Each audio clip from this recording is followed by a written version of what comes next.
ಒಂದು ಮಾತನ್ನ ಮಾಧ್ಯಮದ ಮಿತ್ರರ ಮುಖಾಂತರ ಹೇಳಲಿಕ್ಕೆ ಬಯಸ್ತೇನೆ. ನಾಡಿನ ಜನತೆಗೆ ಸಾರಮೇಶ್ವರಿ ಕೂತಿದ್ದಾರೆ. ಮಂಡ್ಯ ಲೋಕಸಭೆಗೆ ನಿಖಿಲ್ ಕುಮಾರಸ್ವಾಮಿ ಅವರನ್ನೇ ನಿಲ್ಲಿಸಬೇಕು ಅಂತ ಹೇಳಿ ಸಾರಮೇಶ್ವರ್ ಸುಮಾರು 3-4 ತಿಂಗಳ ಒತ್ತಡ ಹಾಕಿದರು. ಆಗ ನಿಖಿಲ್ ಕುಮಾರಸ್ವಾಮಿ ಅವರು ಒಂದು ಮಾತು ಹೇಳಿದ್ರು, ಈಗಾಗಲೇ ನಾನು ಮಂಡ್ಯದಲ್ಲಿ ಒಂದು ಬಾರಿ ಚುನಾವಣೆ ನಿಂತಿದ್ದೇನೆ, ಮತ್ತೆ ವಿಧಾನಸಭೆಗೆ ರಾಮನಗರದಿಂದ ನಿಂತಿದ್ದೇನೆ, ಮತ್ತೆ ನಾನು ಮಂಡ್ಯಕ್ಕೆ ಬರ್ತಕ್ಕಂಥದ್ದು ಸೂಕ್ತ ಅಲ್ಲ. ನಾನು ಈ ಜಿಲ್ಲೆಯಲ್ಲೇ ಮುಂದಿನ ದಿನಗಳು ಹೋರಾಟ ಮಾಡಬೇಕು ಅಂತ ಇದ್ದೇನೆ. ಒಂದು ಕಠಿಣವಾದಂತ ನಿರ್ಧಾರ ಏನು ಮಾಡಿಲ್ಲ. ಆ ಹಿನ್ನೆಲೆಯಲ್ಲಿ ಅನಿವಾರ್ಯವಾಗಿ ನಾನು ಮಂಡ್ಯದಲ್ಲಿ ಚುನಾವಣೆ ನಿಲ್ಲಬೇಕಾಯಿತು.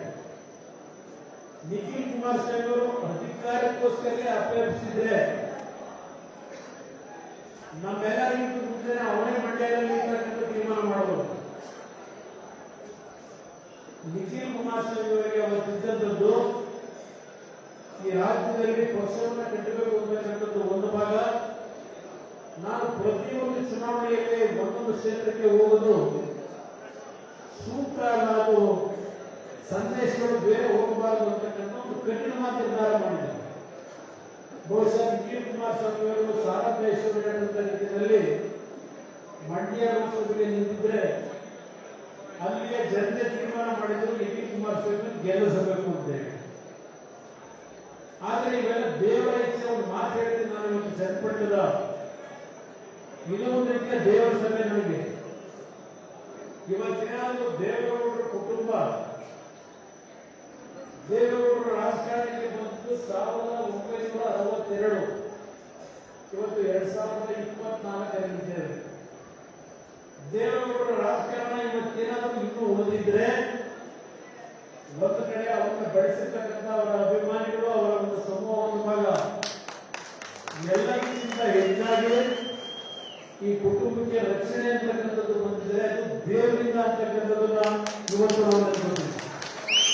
ದೇವರ ಅನುಗ್ರಹ ಯಾರು ಎಷ್ಟೇ ಚರ್ಚೆ ಮಾಡಲಿ, ಯಾರು ಎಷ್ಟೇ ಟೀಕೆ ಮಾಡಲಿ, ದೇವೇಗೌಡರ ಕುಟುಂಬಕ್ಕೆ ಆ ದೇವರ ಅನುಗ್ರಹ ಇದೆ ಅಂತಕ್ಕಂಥದ್ದು ನಮ್ಮಲ್ಲಿ ಇರ್ತಕ್ಕಂಥ ವಿಶ್ವಾಸ ಕೇಳಬೇಕು ಅನ್ನೋದು. ನಾನು ಹಳೆ ಎಲ್ಲಾ ವಿಷಯಗಳನ್ನ ಪುನಃ ಪ್ರಸ್ತಾಪ ಮಾಡಲಿಕ್ಕೆ ಹೋಗಲ್ಲ.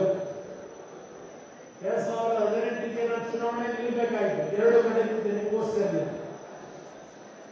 ನಂತರ ನಾನು ಚನ್ನಪಟ್ಟಣವನ್ನು ಆಯ್ಕೆ ಮಾಡಿ ರಾಮನಗರವನ್ನು ಬಿಟ್ಟು ನೋಡ್ತೀನಿ. ಪಾಪ ಅವ್ರು ಹೇಳ್ತಾರೆ ಟೂರಿನ್ ಟಾಕೀಸ್ ಅಂತ ಹೇಳಿ.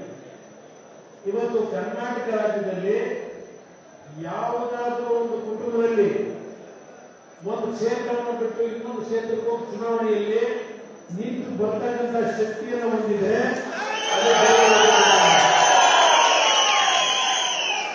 ಈ ಟೀಕೆ ಮಾಡೋರಿಗೆ ನಾನು ಇದಕ್ಕಿಂತ ಹೇಳಬೇಕಾಗಿದೆ.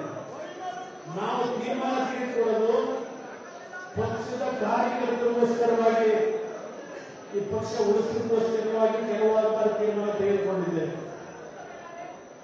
ಈ ಚುನಾವಣೆಯಲ್ಲಿ ನಿಖಿಲ್ ಕುಮಾರಸ್ವಾಮಿ ಅವರು ನಿಲ್ಲಬೇಕು ಅಂತ ಇದ್ದವರಲ್ಲ.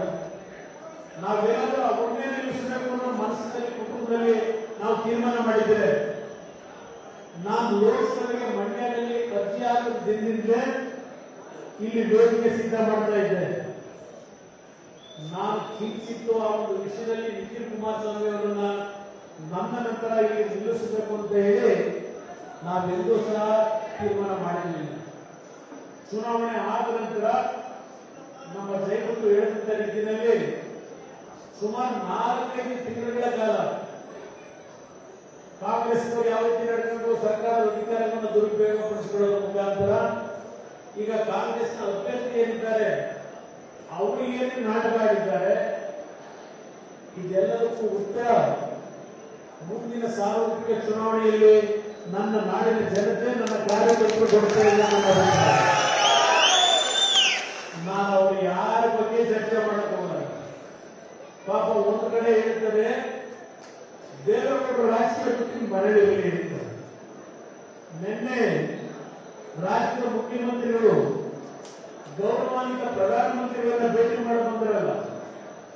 ಬಂದ ಮೇಲೆ ಹೊರಗಡೆ ಮಾಧ್ಯಮ ಮುಂದೆ ಹೇಳಿದ್ದಾರೆ, ಬಡ್ಡಿ ಮಕ್ಕಳು ಅಂತಾರೆ ದೇವೇಗೌಡರು ಕುಮಾರಸ್ವಾಮಿ ಬಾಯಿ ಮುಚ್ಕೊಂಡಿದ್ದಾರೆ, ಬಾಯ ತೆಗಿತಿಲ್ಲ, ಅವರಿಬ್ಬರು ರಾಜೀನಾಮೆ ಕೊಟ್ಟು ಮನೆ ಹೋಗಬೇಕು ಅಂತ ನೆನ್ನೆಲ್ಲೂ ಹೇಳ್ತಾರೆ.